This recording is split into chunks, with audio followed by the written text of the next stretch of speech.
खुलुमबाय स्टुडियाव आं उदांस्रि मुसाहारि। क'क्राझार जिल्ला दुलाराय गुदि बाथौ आफादनि 34थि बोसोरारि जथुम्मा खुंफुंदों। नंगौ 18 आरो 19 जानुवारि साननैनि हाबाफारिजों खुंफुंदों क'क्राझार जिल्ला दुलाराय गुदि बाथौ आफादनि 34थि बोसोरारि जथुम्मा। क'क्राझार जिल्ला नायगाव सिखिरि बाथौ बियाबनि सिङाव थानाय बाक्सामारा गामिनि गेवलां गेलेग्रा फोथाराव साननैनि हाबाफारिजों खुंफुंजानाय बे क'क्राझार जिल्ला दुलाराय गुदि बाथौ आफादनि 34थि बोसोरारि जथुम्मानि जोबथा साननि हाबाफारि बायदियै दिनै फुंबिलि समावनो बाथौ खुलुमनायनि उनाव दुलाराय गुदि बाथौ आफादनि फिरफिलाखौ बिरहोयो क'क्राझार जिल्ला दुलाराय गुदि बाथौ आफादनि आफादगिरि मन्थुराम नार्जारिया। बेनि उनाव गोथैसि बावजेनो क'क्राझार जिल्ला दुलाराय गुदि बाथौ माइनाव आफादनि आफादगिरि दुखेश्वरी बसुमतारिया। मख'जाथावदि 34थि बोसोरारि जथुम्माजों लोब्बा लाखिनानै गुदि बाथौ आफादनि बायदि बिथिंनि सायाव बिथा खालामनानै सावरायमेलबो लानाय जायो क'क्राझार जिल्ला दुलाराय गुदि बाथौ आफादा।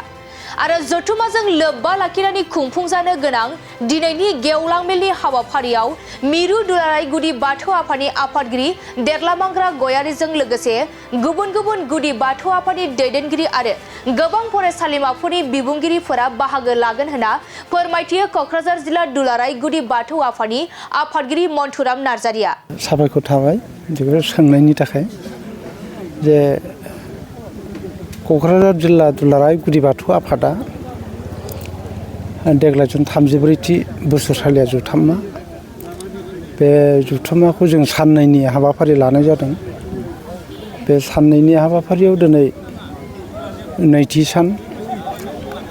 दा मैयानि गिबि सानाव जोंना माखासे जिल्लानि सिङाव थानाय गोबां बियाबनिफ्राय जोंनि थान्दै बिथांमोनखौ बाथौ सिबियारि थान्दै बिथांमोनखौ लानानै मोनसे थान्दै मेल गोगोमै जानानै थांबाय। दा बेनि उनाव जोङो दिनै नैथि सानाव नैथि खेबाव जोंहा गेवलां मेलनि हाबाफारि लानाय जादों। दा बे गेवलां मेल हाबाफारिया जोंहा 12 बाजियाव जागोन। दा बेनि सिगांनो जोङो फुंबिलियाव जोङो फिरफिला उरायनाय हाबाफारिखौ जों मावखांबाय।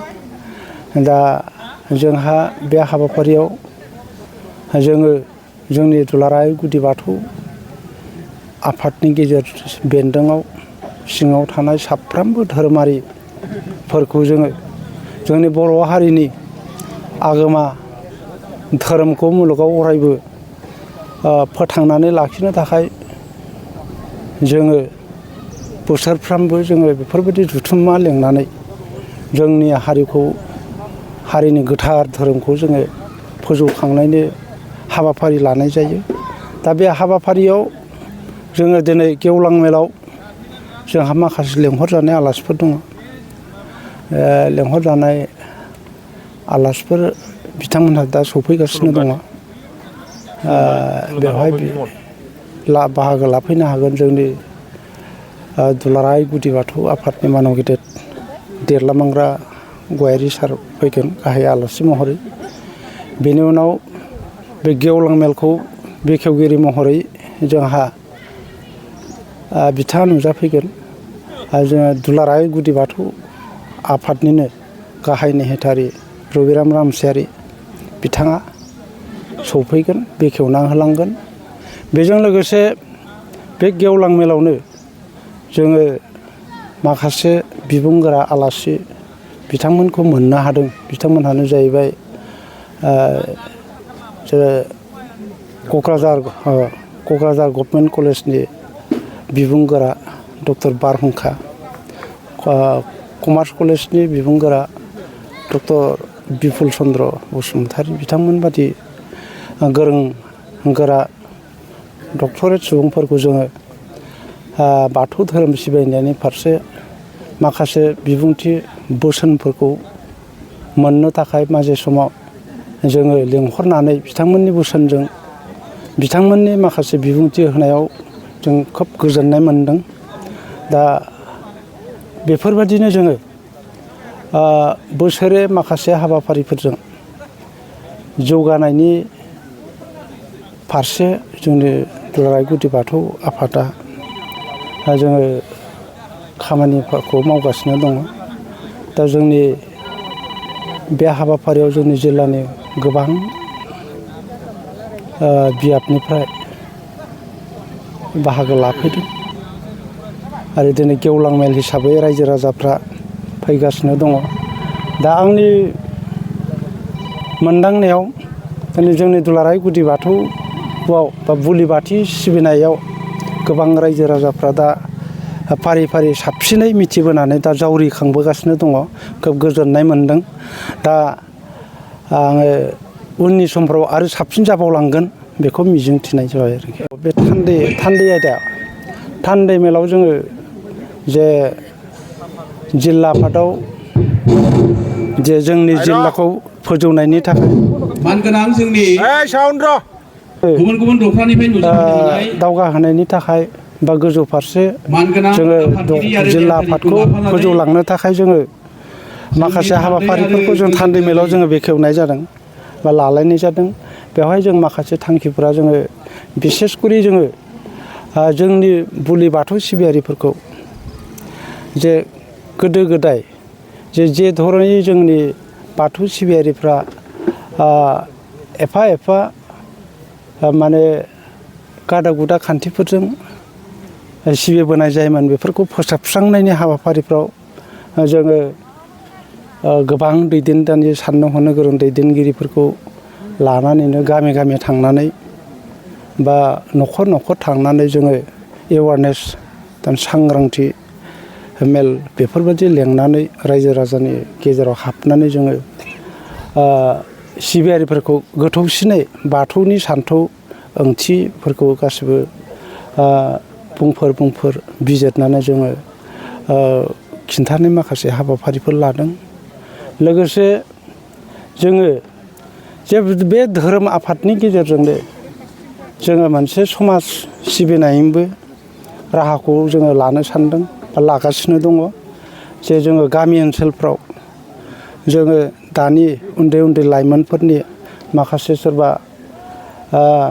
ड्राग्सफोर जानाय बा गाज्रि हुदा जेनेबा मबाइल नायनानै ओरैनो समफोर थांगार होनाय बेफोरबायदि जिनिसफोरखौ बेफोरबायदि आबहावाफोरखौ जाहाथे जाया बिनि थाखाय जोङो माखासे वार्कशप माने गामि गामि थांनानै एसे लाइमोनफोरखौ लानानै खेला धुलाफोर होनानै बिथांमोनखौ गाज्रि खामानिफ्राय जानगाराव लांनो थाखाय बा ओरै धोरोमनि फारसे एसे सिबिनायनि फारसे बोसोनफोर होनो थाखाय जों नांथाबहोनो बेफोरबायदि आखायाव लादों।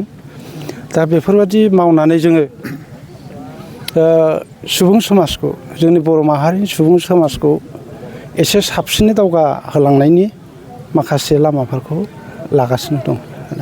लाइमोन सेंग्रा सिख्लाफोरनि बाहागो लानायखौ जोङो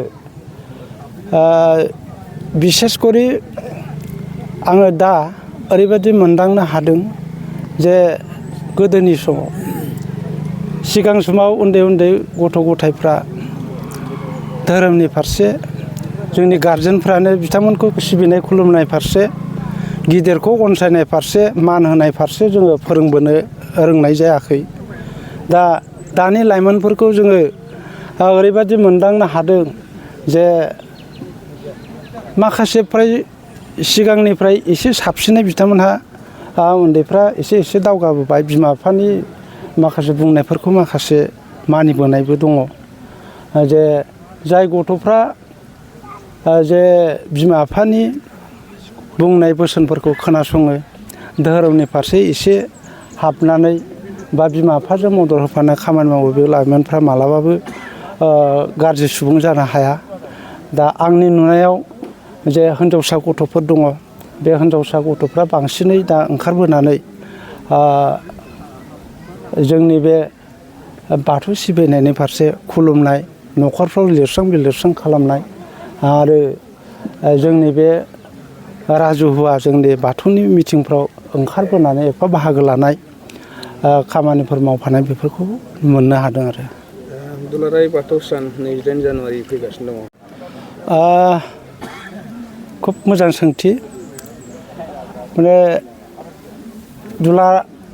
बाथौ सान दुलाराय बाथौ सान नैथि मंगलबार बाथौ सान बे जाहैबाय जोङो बेखौ सरकारनिफ्राय स्वीकृति मोननाय बे दुलाराय बाथौ सानखौ जोङो क'क्राझार जिल्ला दुलाराय गुदि बाथौ हिसाबै जों बेखौ गिबियाव जोङो एसे गोनो गोथो साननाया फैदोंमोन नाथायब्ला जे